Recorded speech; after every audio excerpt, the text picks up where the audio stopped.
boroma cay fanaan donc il y a beaucoup de choses qui sont passées dans ce pays wax ay nit yàq ay nit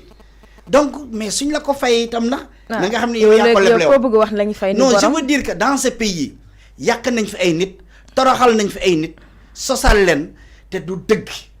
mais ndax yàlla niñ ko wax léegi yàlla gendarme la dafay taxaw fii nga ñëw léegi mu ne la sa permis an sa carte grise an sa assurance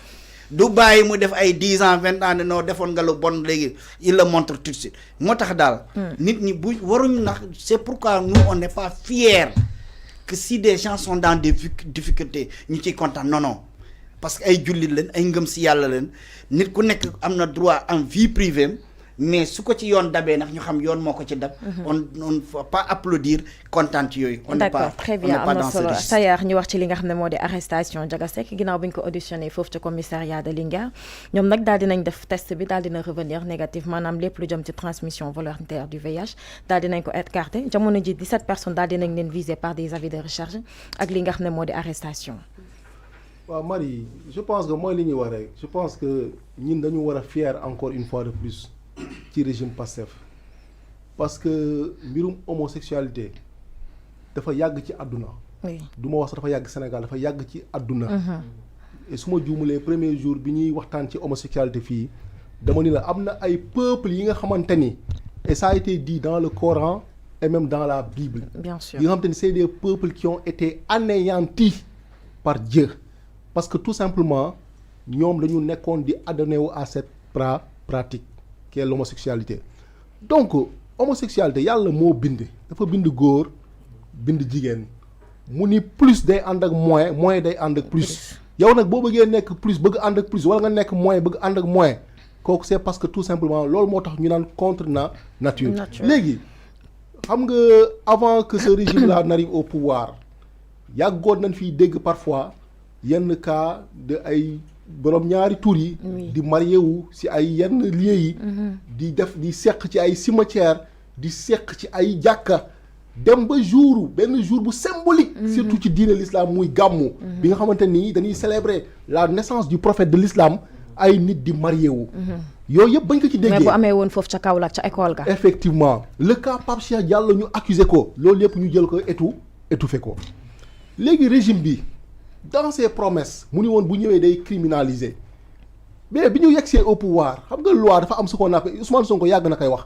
nee na loi moom du bind loi amul habilité bind loi député yi même à l'Assemblée nationale bu ñuy proposer des projets de loi essentiellement dañuy woo ay spécialistes woo ay juristes woo ay légistes parce que légistes yi essentiellement ñoom ñooy tëgg ay loi léegi bu ñu demee ba xam ni certes mën nañu criminaliser mais buñ ko criminaliser procédure judiciaire yi day yàgg parce que minimum 10 ans na lay fëgg jëm kaw procédure yi day yàgg te ñu nekk ci benn contexte bi nga xam te ne dañu war a décongestionner les prisons et cetera léegi ñi ni li gën a factuel li gën a concret mooy nañu dem ci durcissement mais boo xoolee ci biir durcissement yooyu noonu mais liñ ci doon sàkku ci criminalisation yi am nañ ko parce que dem nañu ba yegg 10 ans. 10 ans de prison. dem nañu ba yegg 10 ans de prison. beneen bi mooy Ousmane Sonko taxaw au niveau de l'hémicycle mu ni leen man personnellement man maa porté cette proposition de loi sinon même ce projet de loi mu ni bii mooy premier projet de loi bi nga xamante ni sous ce magistère là man maa koy porteel sama bopp autrement dit loolu lan lay jàngale mooy moom dayoo gi mu am ak bëgg-bëgg bi mu am pour que cette pratique là ñu jéem ko bannir à tout jamais ba pare mu teg ci lan mu ni man amul kenn kuy bokk ci man amul kenn ku may jege wala ku bokk Pastef wala nga ngay woote ni sama xarit nga tey justice soxla la man may intervenir te gisoon nañ ko ci kaawu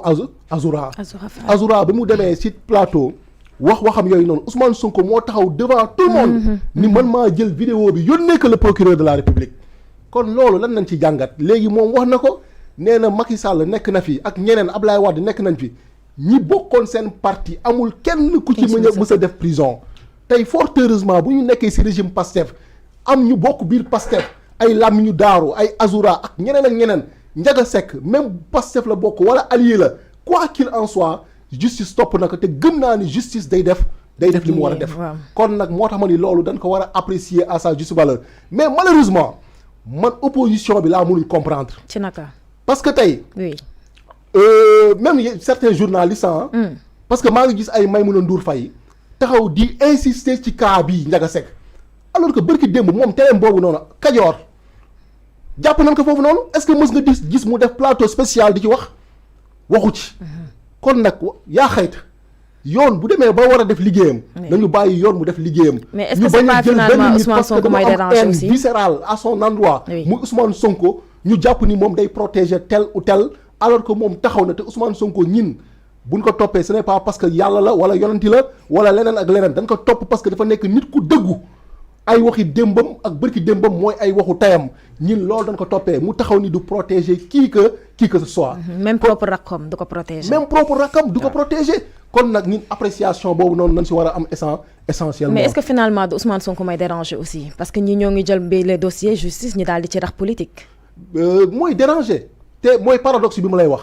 Ousmane Sonko bu njëkk ba muy doogaa génn ba muy doogaa ñëw ci politique lan lañ ko doon wax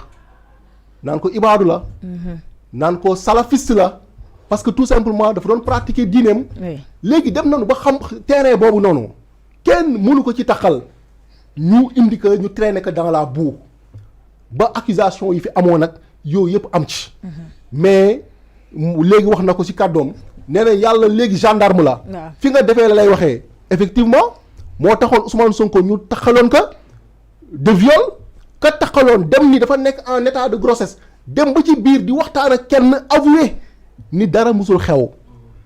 yàlla ci boppam moo ñuy wan boppam. te loolu mooy li am. ji nga ku nangu li yàlla dogal doo sonn sa xol du jeex.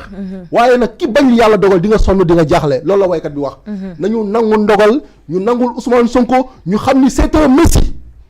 C'est un messie. Il rayonne, il jette sa flamme sur l'éternelle vérité, comme disait Victor Hugo. Il rayonne, il jette sa flamme sur l'éternelle vérité. Il l'a fait resplendir pour l'âme d'une merveilleuse clarté. Ousmane Sonko, depuis que je suis njublang dafi jeex ba mu ñëwee lépp luy homosexualité ñi ngi koy wane effectivement nit ñi di si teg seen bët Ousmane Sonko ba mu ñëwee mi ngi fexe autant que faire se peut di faire développer ce pays là. mais ku mel na kooku boo ko bëggul. yow da nga war a xoolaat sa bopp. Ousmane Sonko wax dëgg yàlla ba jàpp ni ku ko bañ. yow da nga war a xoolaat sa bopp. d'accord nga ci bëgg a rebondir oui. je voudrais vraiment. j'apprécie vos développements mais quelqu'un qui combat l'homosexualité nan nga mën a recevoir le parrain de l'homosexualité qui introduire loo nangu France à savoir Mélenchon au niveau de l'université oui. foog naa kuy xeex homosexualité ki nangu moo njëkk a introduire loi sur l'homosexualité fekkee rupture la fekkee ku dëggu la warul def loolu de un effectivement yaa ngi wax ay loi mais vous avez 4000 cadres man du ma am 4000 cadres di bind loi yi di bon di am ay erreurs matérielles alors que les gens sont mis dans d'excellentes conditions les légistes au niveau de l'Assemblée nationale comme au niveau de la présidence vous parlez de rupture Azoura génnañ fi kay na dafa dof teewuñ ko Ousmane Sonko dem seeti ko loolu pression la